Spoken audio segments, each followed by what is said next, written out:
Olá amigos da Leandro Stormer, eu sou o Thiago Bizzi e esse é o Farol LS, referente ao pregão do dia 16 de novembro de 2015, segunda-feira. Vamos então às movimentações do nosso mercado. A gente tem na tela o gráfico diário do índice Bovespa, que vem apresentando um movimento de contração, na verdade um movimento difícil desde a metade de outubro. O mercado vem numa movimentação meio errática. Mais recentemente a gente teve o teste dessa zona de cataclismo, o mercado fez aqui uma recuperação, sentiu as médias, começou uma correçãozinha que poderia levar os preços novamente para essa zona de suporte, mas sem nenhuma grande consequência. Hoje o que a gente viu foi uma recuperação que se apresentou mais para o final do pregão, e o que eu vejo aqui é que se o mercado prosseguir um movimento de alta e romper a máxima de quinta-feira, romper esse patamar aqui, a gente deve ter no curto prazo um movimento direcional para cima, novamente em direção, tendo como objetivo técnico a resistência aqui do topo de outubro, de setembro, volta dos 49.500 pontos. Do ponto de vista baixista, o movimento que poderia trazer alguma consequência maior seria o rompimento dessa zona de suporte desses últimos dois fundos. Não vale a pena buscar operações de venda em termos de swing trade nessa amplitude. E volto a frisar algo que eu venho falando bastante ao longo desse último mês aqui. Dentro de um processo de congestão e agora até de contração, os movimentos sempre ficam mais erráticos. Fica difícil de operar em termos de swing trade. Então, o mercado precisa se definir com o rompimento dessa zona maior de resistência ou com o rompimento dessa zona maior de suporte. Provavelmente isso vai levar algum tempo para acontecer. Talvez não aconteça ainda nesse ano. Bom, no intraday, a gente teve mais um dia marcado pela falta de direção. Logo no início do pregão a gente já teve o rompimento da linha d'água para cima e para baixo, sem gerar trade. Na verdade, gerando o entendimento de que o mercado seria ruim no pregão de hoje. Então a gente teve um movimento muito parecido com o que a gente teve no pregão de sexta-feira e muito parecido com o que a gente teve no pregão de quinta-feira. Foi se consolidando um patamar de uma congestão, com suporte principalmente aqui na faixa dos 46.740, resistência principalmente nos 47.350, e mais para o finalzinho do pregão houve o rompimento dessa região, mas já com o mercado à vista fechado ou fechando, fica difícil se aproveitar. Estabelece um certo viés, na minha opinião, altíssimo pregão de manhã, mas nada muito considerável.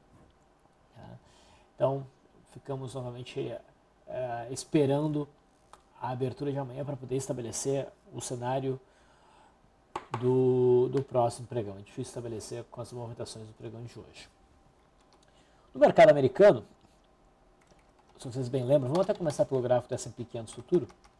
Pela forma que o S&P 500 fechou, o Dow Jones fechou, eu imaginava a continuidade do movimento de queda, mas não por muito tempo, na verdade, para testar essa região aqui. Essa região já foi testada na sexta-feira, sem sinal de reversão. No pré-mercado, o mercado americano quer um pouco mais, aqui no S&P 500 futuro, testou a zona de suporte e acabou fechando com um belo engolfo de alta, ainda com a média móvel de 20 períodos ascendente, então se estabelece aqui uma oportunidade de compra pela superação na máxima de hoje. Eu gostaria que não tivesse essa confluência tão grande de médias aqui. A média móvel de 200 está lateralizada, ela pode ser um obstáculo.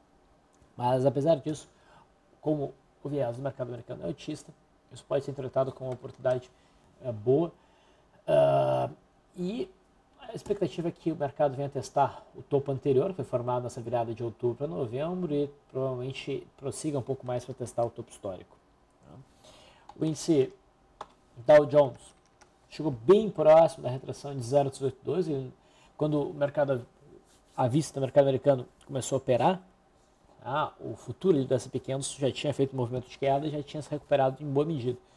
Então o Dow Jones pegou praticamente só o movimento de alta. E também fechou aqui com o engolfo de alta, também tem esse obstáculo das médias, mas imagina a possibilidade de um movimento altista. Se essa zona aqui for rompida, se o mercado frustrar esse sinal e fechar abaixo dessas mínimas, é porque aí, provavelmente o índice Dow Jones vai buscar o suporte aqui nos 16.740. O dólar, na sexta-feira, havia demonstrado entrada de pressão compradora, abrindo espaço, então, para o cenário de alta, que teria como objetivo de curto prazo o topo de outubro, da congestão de outubro, né? Mas não era nada que realmente motivasse operações.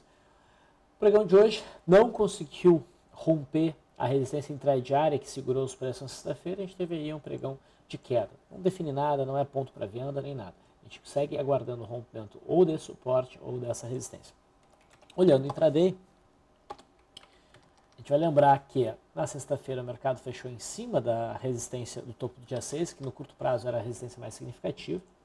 Logo na abertura do pregão de hoje, o mercado tentou ir para cima daquela resistência, não conseguiu, ficou abaixo da linha d'água. Então, com essa correção do começo do pregão, marcou bem essa região aqui como um ponto crítico de resistência. E o movimento teve um viés mais baixista, mas foi errático, não teve enquadramento de nenhuma operação significativa. Agora a gente ajusta o suporte para cá, que não é nada muito significativo, e a linha d'água a gente traz para cá.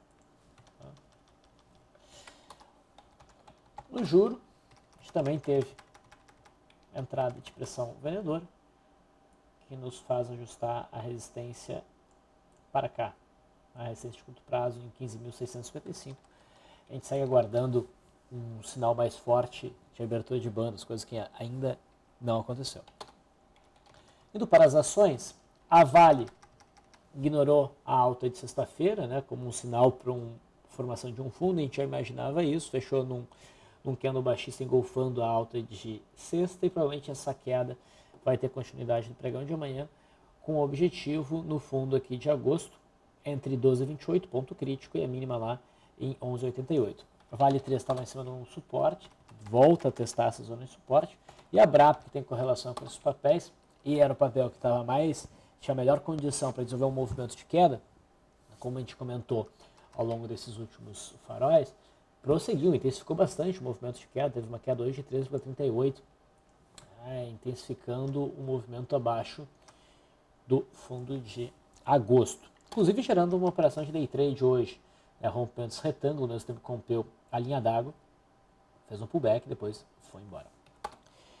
A Petrobras é que complicou um pouco. Na sexta-feira a gente teve um rompimento de suporte na Petrobras, o suporte aqui do 7,57, 7,50, que indicou o movimento de queda, teve bom volume, e a movimentação de hoje foi na direção contrária com muito mais força. Muito não diria, mas com mais força.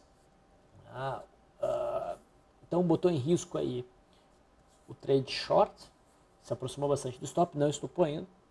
Vamos ver como é que se comporta no pregão de amanhã, terça-feira. Se estopar, paciência, a gente fica fora, e provavelmente seria o sinal para não fazer mais nada. Na Petrobras ela anda muito errática. PTR3 faz o mesmo movimento. A gente tinha visto uma seleção de venda no pregão de sexta-feira, e hoje faz esse forte movimento de alta. É um movimento desconfortável, tanto na ON quanto na PN, porque um candle amplo desses, essa amplitude, não traz consigo características de pullback, que é um movimento mais lento, com menor volume. Bom, o volume foi menor, mas ainda assim é um movimento meio violento para ser um pullback. Enfim, vamos ver como é que o mercado se comporta aí para frente. E se stop for acionado, paciência, existe manejo de risco para isso. No setor cirurgia, Gerdau agora deixa mais claro o rompimento que nós já vimos no dia 12 e deve prosseguir o movimento de queda em busca de 4,57. Inclusive a Goal, a Gerdau Metalurgia, rompe hoje o suporte que existia entre 2,49 e 2,40, gerando aqui um sinal de venda pelos modelos que a gente trabalha, método Leandro, método Bise. Dentro de uma análise técnica clássica, é uma venda bem clara.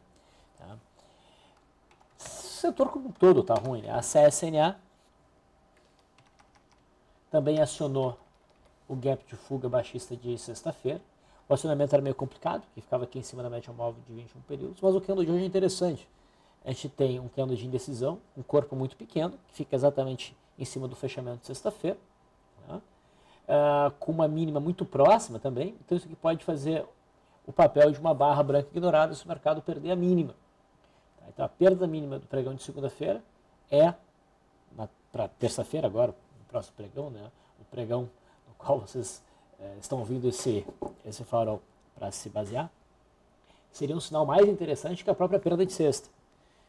Então o cenário aqui está mais baixista agora.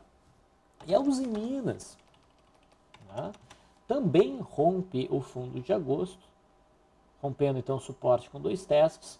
Esse rompimento já aconteceu mais ou menos na sexta-feira, né? O candle não foi muito favorável, a gente poderia entrar na perda mínima de sexta-feira, isso acionou, mas o candle de hoje deixa o cenário ainda mais interessante. Novamente, eu vejo uma boa venda então para outro papel do setor de siderurgia. Se a gente for olhar para trás, a gente vai ver que não tem nenhum suporte razoável próximo. Tá? O próximo suporte é o fundo de 1998, 99, 98 do gráfico sem ajustes. Bom, o setor bancário segue na mesma, não faz nada, o Bradesco segue andando de lado, a gente aguarda rompendo um lado para o outro. Itaú está mais forte, se aproxima da resistência intermediária dos 28,80, se romper esse patamar pode gerar um movimento de alta até os 30,20, com sorte talvez até os 32. É o papel que está mais próximo do rompimento. Banco do Brasil segue consolidando suporte intermediário em 16,80, se romper para baixo, estabelece um viés baixista no curto prazo. Tá? Mas compras, idealmente, só no rompimento dos 18,50 do ponto de vista de swing trade. Outros gráficos que a gente pode comentar, a BCB4. O BCB4 é um papel que gerou uma compra para rompimento de pivô no dia 11, desde então faz um processo de pullback, cumpriu os 3 candles mínimos, bateu na cabeça do pivô, formou um candle de indecisão. O melhor seria se não tivesse tanta sombra superior, mas já dá para pensar em operações na ponta compradora na confirmação desse sinal como uma compra por pullback. Papel que chama a atenção. CSMG3, se vocês bem lembram, a gente vem acompanhando esse papel principalmente a partir do rompimento dia 11 de setembro, acionamento que tinha um fundo duplo de uma barra elefante. Né? Recentemente o papel estava batendo a média móvel de 200, a expectativa era por um rompimento, precisava confirmar esse rompimento, e o rompimento foi confirmado hoje. Esse candle fechou acima da média e o candle de hoje supera essa máxima. Tá? Então a média de 200 não deve mais ser um obstáculo e o papel agora tem caminho livre para buscar a resistência dos 20,40. O candle de hoje pode ser considerado uma oportunidade de compra porque rompe essa estrutura, né, que tem 3 testes. Então agora a CSMG3 tem espaço para subir. A CETIP 3 tinha desenhado aqui uma ilha, rompeu essa ilha um pouco esticado, não sentiu muita firmeza, mas quem entrou aqui no rompimento da ilha, se for considerar a máxima de hoje, teve uma alta de 3,68% desde o fechamento do rompimento. A volatilidade aqui era de 24, vamos arredondar a 25, então 2,5% já seria um alvo no modelo de swing trade, então teria alcançado o alvo. E no final das contas, o que a gente teve hoje foi um candle de reversão significativo, boa amplitude, bom volume. De certa maneira, fica com um jeito que não conseguiu romper. Se o mercado vir para dentro, novamente perder a mínima de hoje, acionar essa estrela cadente, eu vou entender isso meio que como um rompimento falso, apesar de a gente ter conseguido alcançar um alvo. Nesse caso, eu vejo grande chance de CETIP vir buscar a faixa dos 36,25 para retestar o suporte desse gap e desses topos aqui que foram rompidos. Provavelmente, chegando nesse patamar, oferece boa compra, mas até lá a gente pode até pensar em operações na ponta do vendedor, nem que seja pelo intraday. Klabin. A última vez que nos chamou a atenção foi nesta barra de ignição, barra elefante acionada, tivemos aqui um rift, agora o papel está fluindo e consegue hoje romper a resistência dos 23,68, só que não teve muito volume, tá? Mas ainda assim chama atenção e tem boas chances de prosseguir esse movimento de alta. Para a Pharma, não é um papel que a gente acompanha muito de perto, mas para a Pharma oferece aqui um sinal bem interessante do que eu considero um tipo de retorno na média, que eu chamo de RAM1, né? Retorno na média tipo 1, que é um retorno na média curto, próximo da média, que a amplitude de movimento geralmente é pequena, do topo ao fundo e vice-versa, que a gente fica relativamente próximo da média móvel de 21 períodos, mas que ainda assim dá para pensar na operação. A gente tem uma tendência, o mercado rompe com violência a média contra as tendências, depois a gente tem uma queda significativa que traz os preços a testar esse patamar de novo. E a gente tem um sinal de reversão com bom volume. Não é um papel que usualmente a gente opera, mas aqui tem uma cara bem interessante para um trade de compra de curto prazo, para buscar o miolo aqui da congestão e com sorte até a resistência lá em 7,50. E por fim, a TRPL, papel que está bem forte. A gente estava esperando uma correção até aqui embaixo, para ser um trade mais fácil, o papel não fez isso. Voltou a subir, bateu no topo anterior, dá até para dizer que tentou romper o ponto crítico no intraday, isso fica um pouco mais claro, um rompimento falso. E o mercado é pressionado pelos vendedores, fecha na mínima, com um volume legal, fica com cara de um topo reflexo. Então a perda mínima de hoje provavelmente detona um movimento de queda, buscando a faixa dos 43,80, a média móvel de 20 períodos, ou algum dos dois.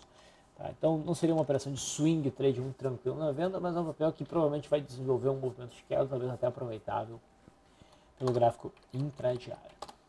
Bom, esses foram os movimentos que chamaram mais atenção no pregão de hoje. Eu vou ficando por aqui. Até amanhã.